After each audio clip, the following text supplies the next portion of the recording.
حضرت ہارون علیہ السلام پھر خاموش ہو گئے اور پھر یہ صبح و شام اس بچھڑے کے سامنے سربسجود ہیں، اس کی عبادت میں لگ گئے۔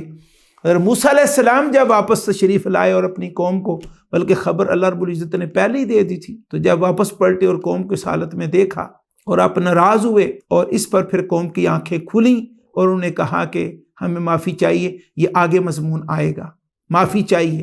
لیکن اسے ایک بات یہ بھی قرآن مجید کا جو فیض ہے اور نکتہ ہے ہمارے لیے، کہ اللہ تعالیٰ بعض افراد کو ایسا رعب اور دبدبہ عطا فرماتا اپنی بارگاہ اقدس سے، وہ کھڑے ہوں تو سارے کام سیدھے ہو جاتے ہیں۔ بعض ایسے ہوتے ہیں جن کا ذرا برابر بھی رعب نہیں، ہاتھ پاؤں ناک کان تو وہی ہیں سارے، لیکن وہ رعب نہیں ہے، تو سیدھا کام بھی سارا کا سارا الٹا ہو جاتا ہے۔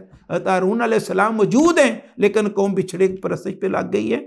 لیکن جب حضرت موسیٰ علیہ السلام تشریف لاتے ہیں، آپ ذرا ناراض ہوئے تو قوم کی آنکھیں کھول گئی، انہیں کہا ہم سے غلطی ہوگی، ہمیں معافی لے دیں، ہم توبہ کرتے ہیں۔ اور اللہ رب العزت نے اس آیت مبارکہ میں بنی اسرائیل کو وہ اپنا احسان یاد دلایا، فرمایا کہ یاد کرو اس وقت کو کہ جب میرے کلیم میرے پاس تورات لینے آئے اور تم نے پیچھے سے بچھڑے کی پوجا شروع کر دی، اور تم تو اپنی جانوں پہ ظلم کرنے والے ہو، ظالم ہو۔ اور اس سے اگلی آیہ مبارکہ میں پھر فرمایا ثم عفونا عنکم من بعد ذلک لعلکم تشکرون، 52 نمبر آیہ مبارکہ۔ ثم پھر عفونا ہم نے معاف کر دیا، عنکم تم کو، من سے بعد ذالک اس کے، لعلکم تاکہ تم تشکرون تاکہ تم شکر گزار بنو۔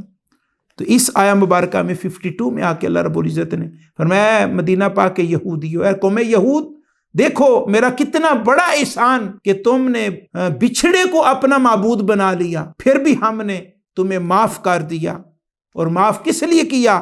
تاکہ تم شکر گزار بنو۔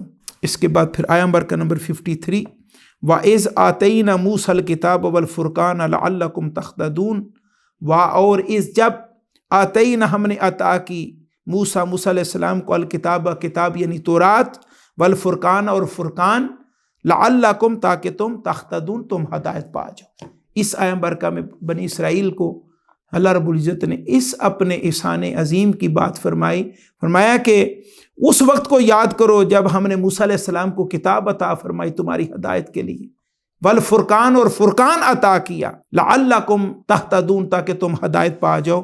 تو یہاں پر ایک روایت کے مطابق تو یہ ہے کہ یہاں کتاب جو تورات ہے وہ تو واضح ہے کتاب، اور فرقان سے مراد بھی تورات ہی ہے۔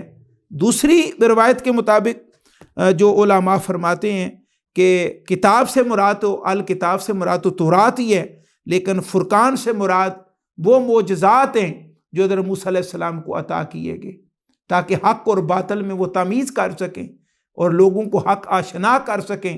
عصا مبارک ہے وہ سانپ بن جاتا ہے، اسدہ بن جاتا ہے، دستے مبارک اپنے گریبان میں ڈالتے ہیں وہ چمکتا دمکتا روشن ہاتھ باہر نکلتا ہے۔ اسی طرح آپ پتھر پر عصا مبارک کو مارتے ہیں تو اسے 12 چشمے پھوٹ پڑتے ہیں۔ پھر اسی طرح آپ سمندر پر عصا مبارک مارتے ہیں، وہ 2 حصوں میں تقسیم ہو جاتا ہے۔ تو اس یہ جو اللہ تعالیٰ نے حق اور باطل میں فرق کرنے والے معجزات عطا فرمائے، اس سے مراد فرقان سے مراد یہ بھی ہے۔ اور تیسرا معنی یہ بھی مراد لیا گیا ہے کہ الکتاب سے مراد تو تورات ہی ہے، لیکن الفرقان سے مراد وہ شریعت کے احکام جو تورات میں نازل کیے گئے اور اللہ رب العزت نے اس قوم کو عطا کیے گئے، جس کی وجہ سے وہ حلال اور حرام کے درمیان فرق کرنے میں کی پوزیشن میں آ گئی کہ یہ حلال ہے ہمارے اوپر، یہ حرام ہے ہمارے اوپر۔ تو یہ اللہ رب العزت نے اتنی بات فرما کے میں یہ نعمت ہم نے اس لیے تمہیں عطا فرمائی تاکہ تم اس سے ہدایت پاؤ، راہ پا جاؤ، اپنی منزل کو پا جاؤ۔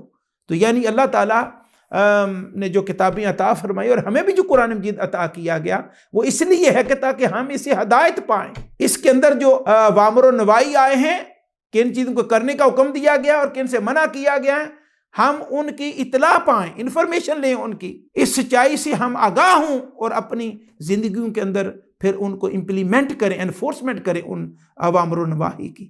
اسی سے ہماری دنیا میں بھی عزت اور شرف ہے، اور اسی سے ہمارے قبر اور حشر اور آخرت میں عزت و شرف ہے۔ اگر ہم ان احکامات کو چھوڑ دیں گے اور حق اور باطل میں اور نیکی اور بدی میں تمیز کرنا چھوڑ دیں گے تو پھر ذلت اور رسوائی ہمارا بھی مقدر ہے۔ اللہ رب العزت ہمیں حق بات سمجھ اس پر عمل کرنے کی توفیق عطا فرمائے۔ وما علینا الا البلاغ المبین۔